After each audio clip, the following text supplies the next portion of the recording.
E se eu te dissesse que o seu corpo está constantemente tentando te mostrar que ele não precisa de carne para crescer, mas tu foi condicionado a ignorar esses sinais todos os dias? É isso aí, galera. Eles aparecem de forma discreta, quase tímida, né? O treino que rende melhor depois de uma refeição mais leve, a recuperação que acelera quando a digestão não pesa, o exame que melhora mesmo quando a dieta muda completamente, né? Mas aí tu descarta, tu fica pensando, é genética, é placebo, é uma exceção à regra, né, que tá acontecendo, só que lá no fundo, né, sempre fica aquela sensação estranha, né? E se não for coincidência, né? Porque o maior mito hoje do fisiculturismo moderno não é sobre o treino em si, ou carga, ou técnica, é sobre comida. Mais especificamente, sobre quem te disse o que seu corpo precisa realmente.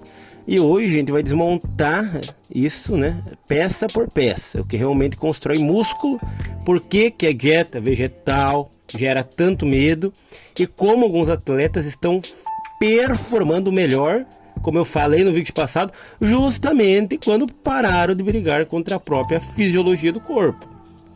Desde muito cedo, né, a gente foi ensinado a acreditar que uma equação simples, né, numa equação simples para que parece ser verdadeira, que seja, né, que é a carne é igual a força e a planta é igual a fraqueza, né?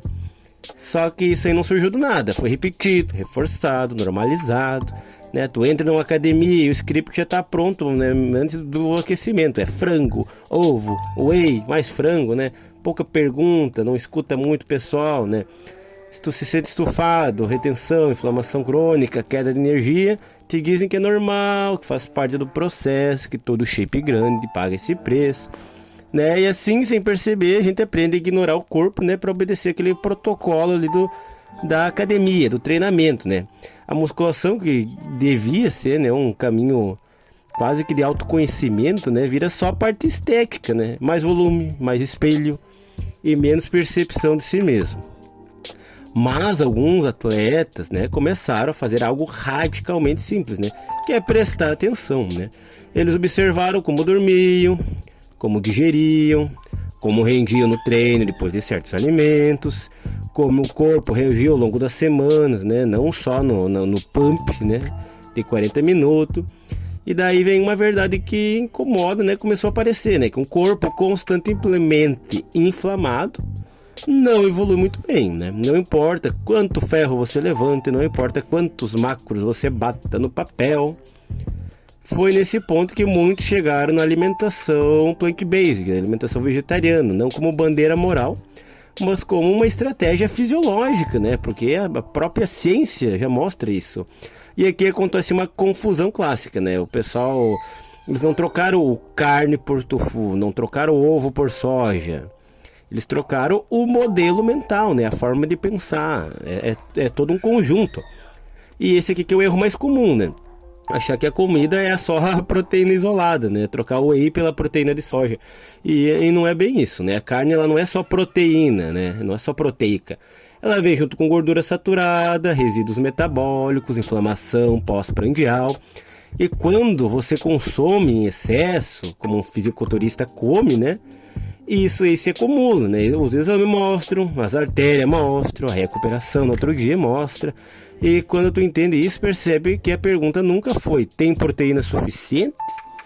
E a pergunta real, né, é: qual é o custo metabólico dessa proteína? Qual o custo para o corpo, para a longevidade, né, para o estilo de vida? E aqui entra a grande virada, né?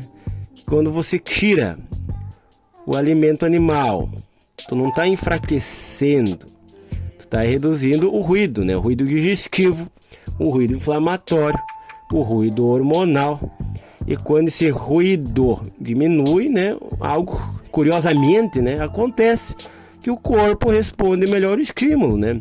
O pump melhora, a recuperação acelera, o treino rende mais dias seguidos, né? Não é porque a dieta ela é vegana só por dizer, minha dieta é vegana, mas porque ela é mais eficiente para o organismo. Esse não é achismo, né? Os estudos mostram que a redução de inflamação poucas horas após a refeição vegetal, melhora da sensibilidade à insulina, melhor fluxo sanguíneo, menor estresse oxidativo, né? Tudo isso impacta diretamente a hipertrofia. Até deixo recomendação, né, de alguns documentários da Netflix, como The Game Changers, né, a Dieta dos Gladiadores, a Dieta dos Gêmeos também, que é uma minissérie documentária muito legal, a própria questão do documentário da minissérie sobre as zonas azuis também. E não, isso não significa passar fome, né, perder força ou viver só de alface, né, como muitos acham que os veganos e os vegetarianos vivem, né. Os atletas plant-based vegano, né, tranquilamente eles vão bater de 1,5 a 2 gramas de proteína por quilo corporal, né, que é o padrão recomendado para quem treina. Porque a proteína ela não vive isolada num único alimento, né? Ela está distribuída no arroz, na aveia, nas leguminosas, nas sementes, nos vegetais em gerais, né? O segredo não é escolher qual é o super alimento, qual que é o alimento, qual que é o frango vegetal, né? É a sinergia alimentar, né? Um complementa o outro em vários aspectos. E cada alimento vai complementando o outro. O carboidrato ajuda a poupar proteína, né? Hoje a gente sabe que o ideal seria 1,6 grama de proteína, né, por quilo corporal, que para mais não adianta muito, né, que o próprio carboidrato aí já vai ajudar a manter a proteína. A fibra melhora a absorção, né, dos micronutrientes, que vão ajudar a regular os hormônios. O corpo ele não pensa em fonte, né, ele pensa como um sistema. Daí por que tanta resistência da galera, né? Por que questionar a dieta tradicional do fisiculturismo, né, da academia, é questionar a própria identidade do meio, né? Quem sai do padrão vira fraco, né? Vira a galera alternativa, o pessoal Nutella, né? É mais fácil ridicularizar do que investigar, né? Mas a realidade não se importa com a opinião, né? Ela responde ao estímulo e é isso aí. Os atletas que mantêm esse treino pesado, constância e alimentação vegetal continuam competindo. Alguns melhor do que antes, né? Outros exatamente iguais, só mais saudáveis. Mas isso é o que a ciência vem mostrando ao longo dos anos cada vez mais, né? E agora vem a pergunta que incomoda: se o corpo responde melhor, se os exames melhoram, se a recuperação acelera, por que tu ainda acredita que precisa de carne para crescer, que precisa de whey, que precisa de ovo? Talvez, né? Porque tu nunca te ensinaram a escutar o teu próprio corpo. Porque repetir é mais confortável do que experimentar coisa nova, né? Mas hoje o fisiculturismo de verdade, né? Ele nunca foi copiar a dieta, né? Ele sempre foi autoconhecimento aplicado, né? A galera treinava, via e tal, né? Foi criando essa normoticidade ao longo do tempo, mas é autoconhecimento aplicado, né? E aqui vem o fechamento agora pra gente, né? Dá pra ganhar músculo sendo vegano? Dá sim. Mas essa nem é a melhor pergunta. A pergunta certa, né, que a gente tem que fazer é: dá para construir um físico forte, funcional e sustentável sem sacrificar a saúde, né? Que essa é a questão. E a resposta cada vez mais clara é que sim, né? Se entender o corpo como um sistema inteligente, né? Não como uma máquina, a gente não é robô. E o shape que dura não nasce de forma bruta, né?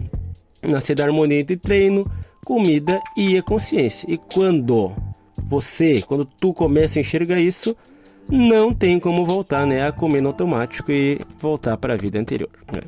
Então é isso, galera. Se você gostou desse conteúdo, se tu gostou desse tipo de esclarecimento, curte aí, comenta, salva, manda para aquele teu amigo aí que treina na academia e de repente não se adequou até hoje no treino e tá achando alguma forma legal de pensar, e para ti mesmo aí.